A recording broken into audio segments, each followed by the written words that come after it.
Welcome back to the Paranormal State, Washington, and UFO UAP. With Makāula Nakae, a lifelong experiencer and ET contactee since 1990. Today's episode, the Pacific High-Strangeness. From Wartime Shipyards to Shoreline Revelations. If you ever want to experience the exquisite panic of realizing your local beach might double as an interdimensional subway stop, look no further than the maritime corridor stretching from the industrial shipyards of Long Beach out to the rugged sun-bleached bluffs of Santa Catalina Island. During the frantic crucible of World War II, this stretch of Southern California coastline wasn't just a scenic postcard backdrop. It was a frontline military theater wrapped in blackout curtains and laced with raw paranoia.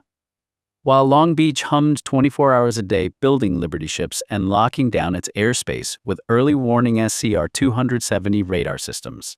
Culminating in the absolute comedy of errors, that was the 1942 Battle of Los Angeles, where nervous anti-aircraft batteries fired 1,400 rounds had absolutely nothing.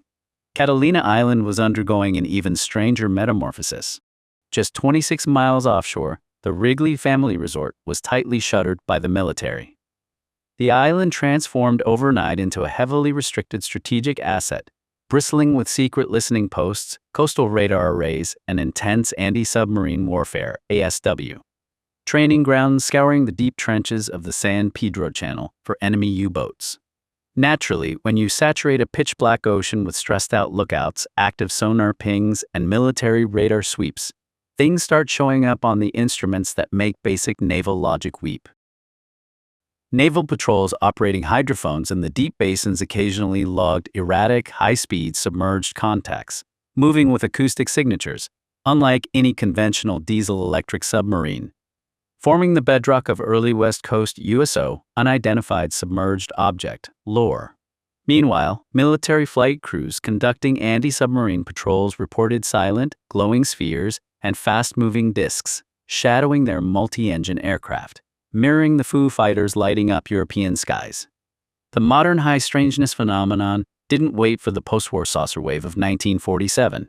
It was born right there in the blacked-out, radar-scanned coastal waters where humanity first mobilized total global war.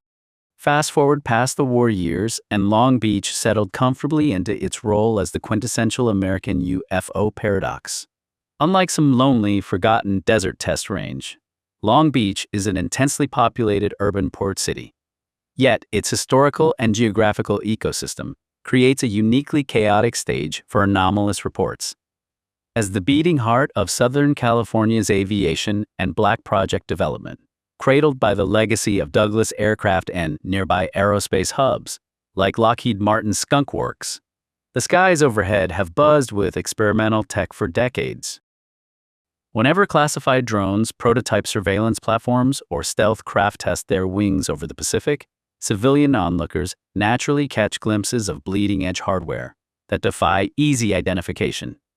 Toss in the frantic, overlapping choreography of the world's busiest port complex, Coast Guard patrols, and F-18s scrambling through the marine layer, and you have an environment where sensor clutter, military secrecy, and public curiosity blend into a perpetual state of high-tech mystery.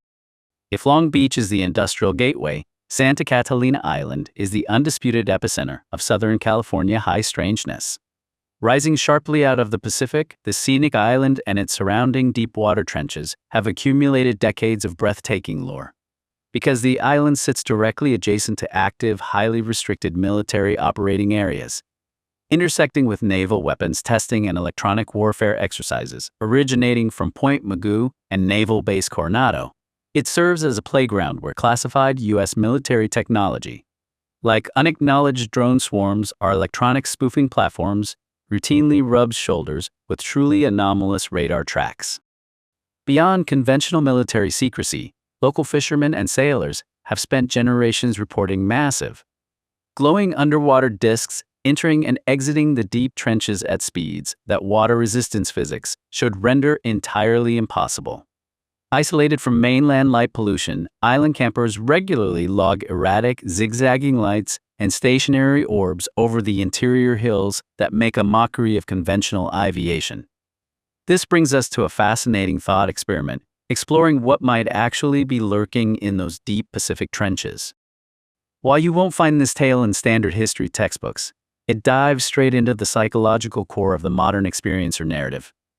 I thought I had seen it on a TV program or documentary, one of those countless shows I've watched over the years where the titles and details all blurred together, about a human encountering a horse-headed being on the shore, helping it and saving its life. I dove straight into the research, but I couldn't find a single trace of it anywhere. I even thought it might have happened on Catalina Island, but still came up empty-handed.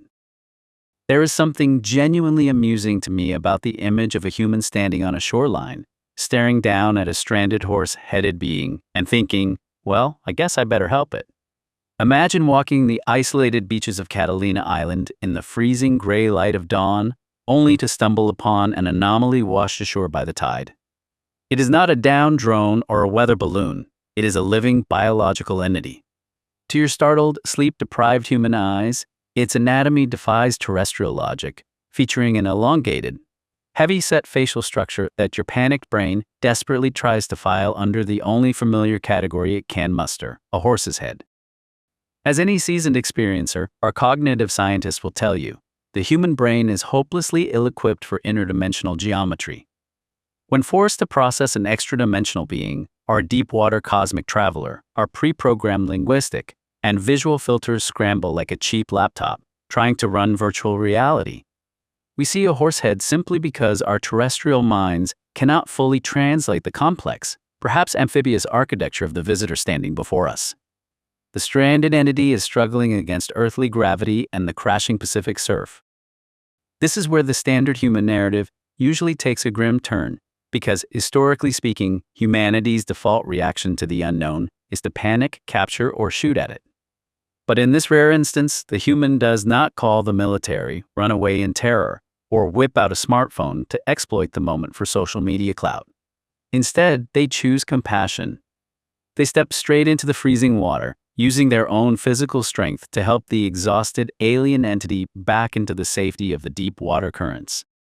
This moment perfectly encapsulates the true, underlying dynamic between humanity and higher intelligence. As advanced entities, they likely already possess the answers to the cosmos, but they refuse to hand them to us on a silver platter. They want us to think carefully and act on our own accord. By allowing itself to be vulnerable, the being presents the human with a silent, profound cosmic test. Will you act out of fear, or will you act out of empathy? Once the being is stabilized in the water, the ultimate exchange occurs. It does not speak English, Japanese, or binary code. As experiencers know, attempting to communicate through a human vocabulary, which relies entirely on rigid sequential and context-dependent structures, is like trying to download the entire internet into a toaster. Instead, the being projects a direct extrasensory wave of profound gratitude. It is a telepathic imprint, a raw, multi-dimensional transmission of emotion, safety, and thanks that bypasses the ears entirely and registers directly in the human consciousness. In that fleeting second before the entity slips beneath the waves to return to whatever deep-water transit hub lies off the Catalina coast, it leaves the human fundamentally changed. Stories like the Catalina shoreline encounter completely subvert the tired sci-fi trope that advanced civilizations only cross the stars to conquer and enslave. If a being possesses the technology to fold dimensions or navigate the crushing abyssal depths of the Pacific Ocean, it has long since outgrown the primitive playground bully phase of empire building. Perhaps this is the exact reason they remain in the shadows, quietly watching our global theater. They aren't waiting for us to build faster spaceships or more destructive weapons. They are waiting for more moments on the beach. Moments where a human being looks at an incomprehensible, terrifying anomaly and decides to extend a helping hand. Until we can routinely pass that test, they will simply offer a silent thank you from the deep and continue to wait. Growing up, I had a swimming pool in the backyard and dreamed of becoming a competitive swimmer. At one point, my coach actually asked my mother if he could take me to Long Beach to train with U.S. Olympic swimmers, and my mother turned him down flat without even asking me. Duh. Talk about missing out on a golden ticket to join the American swim team. Later in life, living on the island of Oahu in Honolulu near Waikiki Bay, I made up for it by swimming countless miles in open water with friends, including the famous Waikiki Rough Water Swim. It was an astonishing experience.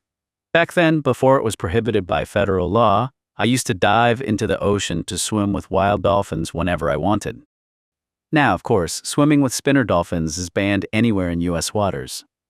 Whether staring at the endless horizon of wavy surface water or diving down into the silent deep, the ocean is an absolutely mesmerizing environment.